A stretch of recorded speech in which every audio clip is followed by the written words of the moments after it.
So hello student and welcome back to yet another video on All India Rank Cartel where rank is a ritual.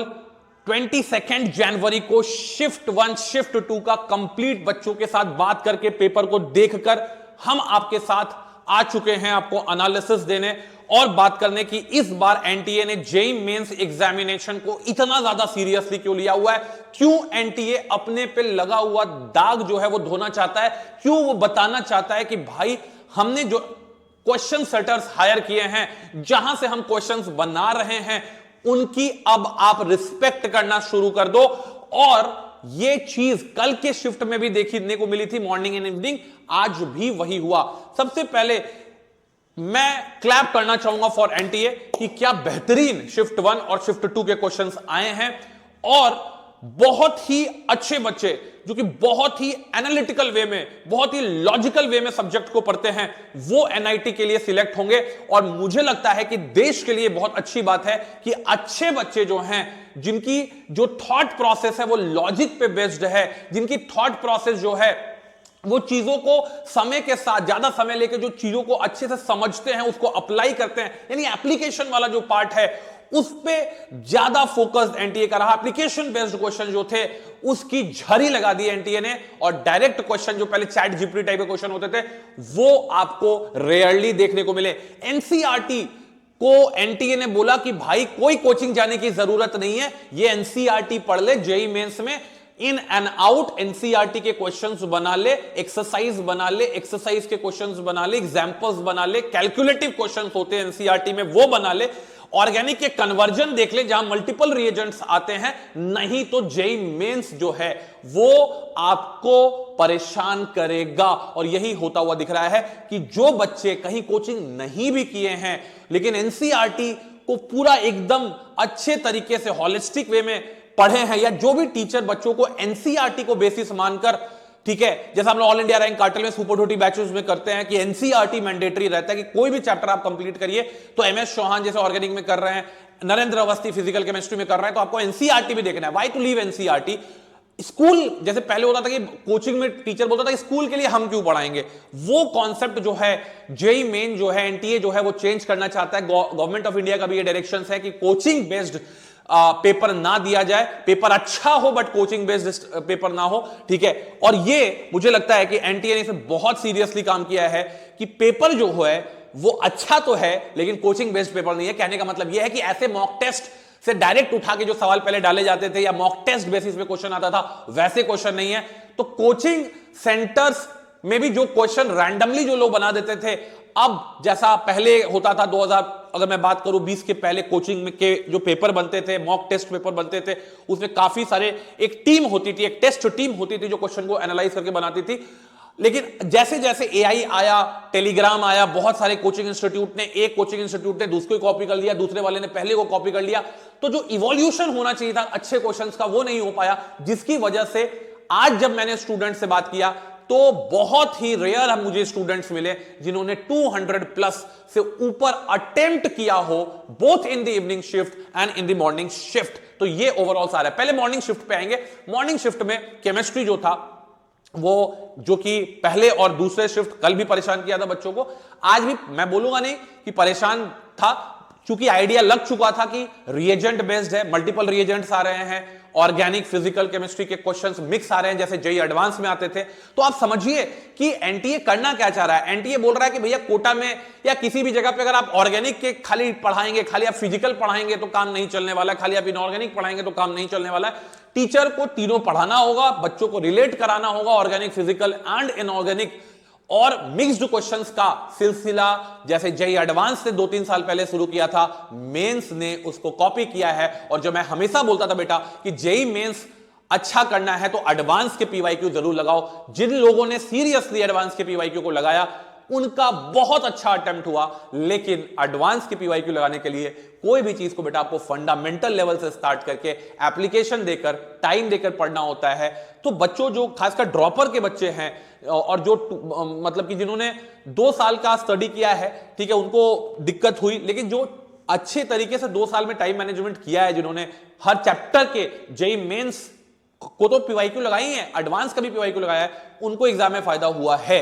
NCERT again मैं बोल रहा हूं कि line से भी tricky questions उठाए हैं, टेबल से ट्रिकी क्वेश्चंस उठाए गए हैं, बड़े बड़े लेंथ क्वेश्चन के इतने देखोगे, इतने बड़े बड़े लेंथ है, ठीक है। तो आपका वो जो 20 से मैं बोलूंगा कि 24 तक का ले लेते हैं पेपर, जिसमें वन लाइनर क्वेश्चंस ज्यादा होते थे, वो क्वेश्चंस इस बार देखने को केमिस्ट्री में नहीं मिल रहे हैं। यही हाल आपका इवनिंग शिफ्ट का भी रहा। और मैं लास्ट में आपको बताऊंगा subject wise 99 percentile cut off क्या जाएगा, और क्या नाम है आपका ओवरऑल 99 परसेंटाइल का कट ऑफ क्या जाएगा। तो केमिस्ट्री मैंने आपको इवनिंग और आपका मॉर्निंग शिफ्ट, इवनिंग थोड़ा सा और ज्यादा टफ हो गया, हल्का सा टफ हो गया, मॉडरेट टू टफ बोलेंगे।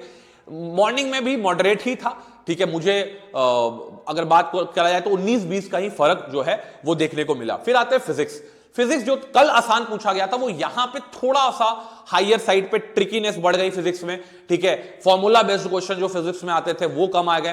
पूरा कंप्रीहेंसिव कवरेज हुआ, रे ऑप्टिक्स आया, ठीक है, आप मान के चलिए फ्लूइड मैकेनिक्स आया, मॉडर्न फिजिक्स से क्वेश्चंस देखने को मिले, तो कंप्लीट कवरेज होता हुआ देखने को मिला।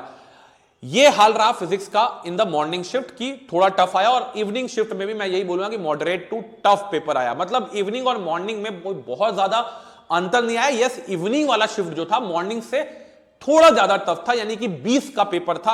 आप बोल सकते हैं कि मॉडरेट टू टफ था, लेकिन मॉर्निंग शिफ्ट का जो पेपर था ओवरऑल अगर हम लोग बात करें तो मॉडरेट साइड पे था। मतलब ऐसा नहीं है कि मॉडरेट साइड पे बहुत ज्यादा ही 99% में कट ऑफ इन्फ्लेट कर जाएगा, ऐसा नहीं होने वाला है। मैथ्स में इस बार क्या हुआ, खेल हो गया। मॉर्निंग शिफ्ट में यह खेल हुआ कि मॉर्निंग शिफ्ट में मैथ्स लेंदी तो आया, लेकिन जनरली बच्चों को हम लोग भी बोलते हैं कि मैथ्स लास्ट में करो क्योंकि लास्ट में लेंदी आता है, तो डुएबल था, लेकिन बहुत ज्यादा पेपर लंबा था, ठीक है। लेकिन मैथ्स जिस बच्चे ने पहले किया, जिसका मैथ्स फेवरेट है, वो यहां पे परसेंटाइल के रेस में थोड़ा आगे निकल सकता है। इवनिंग में भी अगर हम लोग बात करें तो मैथ्स ने खूब रुलाया बच्चों को। कोई भी बच्चा मुझे एग्जाम सेंटर के बाहर ऐसा नहीं मिला जिसने, बहुत सारे को तो हाल बहुत बुरे थे, ठीक है, 5-6 क्वेश्चन थे, और बहुत लोगों ने जो अच्छे बच्चे थे वो भी 12 से लेके 14 क्वेश्चन, जो बहुत अच्छे बच्चे थे वो 12 से 14 क्वेश्चन करके आ रहे थे। यानी 60 मार्क्स, 15 क्वेश्चन अगर बहुत मैं बोलूं तो एक बच्चा मुझे लगा जो 15 मार्क्स करके आया, 15 क्वेश्चंस करके आया और 60 मार्क्स का करके आया। तो ये पूरा का पूरा ओवरऑल शिफ्ट रहा। अब मैं आपको परसेंटाइल बताने वाला हूं, इवनिंग शिफ्ट भी बताऊंगा, मॉर्निंग शिफ्ट भी बताऊंगा, और साथ साथ सब्जेक्ट वाइज में 99 परसेंटाइल की क्या कट ऑफ होगी वो भी बताएंगे। लेकिन आप बेटा जनवरी अटेम्प्ट में अगर आपके नंबर कम आ रहे हैं तो आप घबराइएगा मत, क्योंकि इस बार कम नंबर पे ही 99 परसेंटाइल आएंगे, ठीक है। और आप चाहते हैं कि आपके परसेंटाइल कम आ रहे हैं और आप अपने परसेंटाइल को बढ़ाना चाहते हैं, तो हमारा एनआईटी बैच जो है, जिसको हमने नाम ही दिया है एनआईटी बैच, इसको जरूर ज्वाइन करिए। और ये आपको मैं गारंटी देके कह सकता हूं कि हमने इस बैच में 80 परसेंटाइल वालों को 99 परसेंटाइल तक पहुंचाया हुआ है। बैच की फीस भी मैं लिख देता हूं, ठीक है, बैच की फीस भी मैं आपको लिख देता हूं, दैट इज 24,999 एंड यहां पे ये फुल रिफंड होगा अगर आपको एनआईटी नहीं मिलता है तो। Full refund if you are not allotted NIT, if you are not allotted NIT. और इसमें बहुत सारे एमसीक्यूज कराए जाएंगे आपको, 5000 प्लस एमसीक्यूज यहां पे कराए जाएंगे, बहुत सारे आपके टेस्ट ऑनलाइन में करने को मिलेंगे, ठीक है। और अगर आपका सिलेक्शन फिर भी नहीं होता है तो हम ये फीस अपने पास नहीं रखेंगे, आपको रिफंड कर देंगे। This is NIT batch for you. अब आते हैं इवनिंग एंड मॉर्निंग के परसेंटाइल पे, ठीक है। सबसे पहले आते हैं मॉर्निंग के परसेंटाइल पे। तो अगर मैं मॉर्निंग की बात करता हूं तो मॉर्निंग में सबसे पहले आ जाते हैं बेटा फिजिक्स पे। तो फिजिक्स में मान के चलिए आपका ओवरऑल जो मुझे लग रहा है 99 परसेंटाइल, ये मुझे लग रहा है 65 पे आ जाएगा। मैथ्स में अगर मैं बात करूं तो मैथ्स में आपका 99 50 पे रहेगा, और केमिस्ट्री में अगर मैं बात करता हूं तो ये 60 पे आपका जाता हुआ इंडिविजुअल सब्जेक्ट वाइज है, ठीक है। और अगर मैं ओवरऑल बात करूं तो ओवरऑल मुझे लग रहा है कि यहां पे 155 पे आपका 99 परसेंटाइल, इससे 5 नंबर कम हो सकते हैं, ज्यादा हो सकते हैं, लेकिन मुझे लगता है 155 पे 99 परसेंटाइल जो है आपका, ये इंडिविजुअल भी मैंने बता दिया, ठीक है, कि फिजिक्स में 65 पे, मैथ्स में 50 पे, केमिस्ट्री में आपका 60 पे, और ओवरऑल 155 रहेगा। इवनिंग की अगर मैं बात करूं बेटा, जो थोड़ा सा मैं बोलूंगा कि मॉडरेट तो नहीं था, थोड़ा टफ ही लिख देते हैं इसको, ठीक है।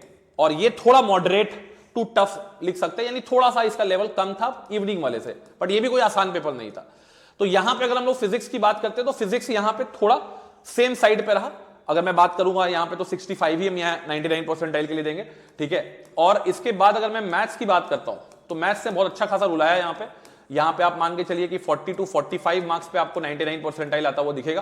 केमिस्ट्री में अगर हम लोग बात करें यहां पे, केमिस्ट्री में भी मैं अगर बोल सकता हूं कि यहां पे आपको 60 के अंदर 99 परसेंटाइल आ जाएगा।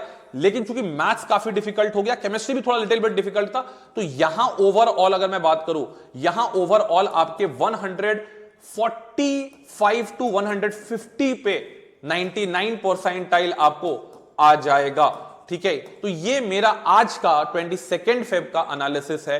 आप क्या सोचते हैं कमेंट में? हो सकता है कि एज अ स्टूडेंट आपका पर्सपेक्टिव मेरे से ज्यादा अच्छा हो, ठीक है, तो आप अपना पर्सपेक्टिव भी बताइए। लेकिन मेरे हिसाब से किसी भी कीमत पे ये स्कोर को एक्सीड नहीं करेगा 99 परसेंटाइल। इससे 2-3 नंबर 5 नंबर कम हो सकते हैं, ज्यादा नहीं हो सकते हैं, क्योंकि सबसे बड़ी बात है एनटीए ने अपने आप को बदल लिया है। एनटीए में अच्छे पेपर सेटर आ गए हैं, काफी अच्छी पेपर देखने को मिल रही है, एंड माइंड ब्लोइंग स्टूडेंट का मैं बोलूंगा कि जो अगले साल जेईई मेंस देंगे उनके लिए इस साल का जो शिफ्ट है वो काफी ज्यादा इंपॉर्टेंट सोर्स की तरह ये करेगा। और उन बच्चों के लिए जो वन लाइनर या रटंत विद्या पे ज्यादा भरोसा रखते हैं, उनके लिए अब ये जेईई मेन का एग्जाम नहीं रहा है जो बीच में कोविड के समय हुआ था। पेपर अपने स्टैंडर्ड पैटर्न पे लौट आया है। जेईई मेंस एडवांस के पीवाईक्यू से बहुत ज्यादा मैं बोल रहा हूं कि ये ले रही है, ठीक है। रिएजेंट के फंक्शंस बेटा याद रखो, ठीक है। प्रैक्टिकल ऑर्गेनिक केमिस्ट्री पे फोकस करो। प्रैक्टिकल फिजिक्स जो आपके लैब मैनुअल्स वाली जो किताबें होती हैं उसको ढंग से देखो, आपको बहुत ज्यादा फायदा मिलेगा। और यहां पे जिनकी एक्यूरेसी लेवल बहुत ज्यादा हाई है उनको भी काफी ज्यादा फायदा मिल रहा है। ओवर अटेम्प्ट मत करिए, जितना आता है मैं बोलूंगा कि जिसने भी 150 प्लस अटेम्प्ट किए हैं with 90 to 95% accuracy, it is a very good attempt to get NIT, ठीक है। और आप मेहनत करिए। एनआईटी बैच को अगर आप ज्वाइन करना चाहते हैं, 95 परसेंटाइल आपका है तो हम लोग आपको बहुत अच्छा करवा सकते हैं, तो उसको ज्वाइन कर सकते हैं आप, ठीक है। मैंने शायद नंबर अपना नहीं दिया है, तो एनआईटी बैच को ज्वाइन करना है तो आप मुझे इस नंबर पे मैसेज कर सकते हैं, ठीक है, और उस बैच को ज्वाइन कर सकते हैं। और अगर आप कोचिंग नहीं करके सेल्फ स्टडी कर रहे हैं तो भी बहुत अच्छी बात है, क्योंकि पेपर एनसीईआरटी बेस्ड ही आ रहा है। तो कैसा लगा आपको आज का एनालिसिस? कल भी हम लोग सेंटर के बाहर रहेंगे, कल वैसे सरस्वती पूजा भी है, but we will try to get the feedback from the students and will share definitely with you guys. Thanks a lot. Jai Hind, जय भारत एंड वंदे मातरम।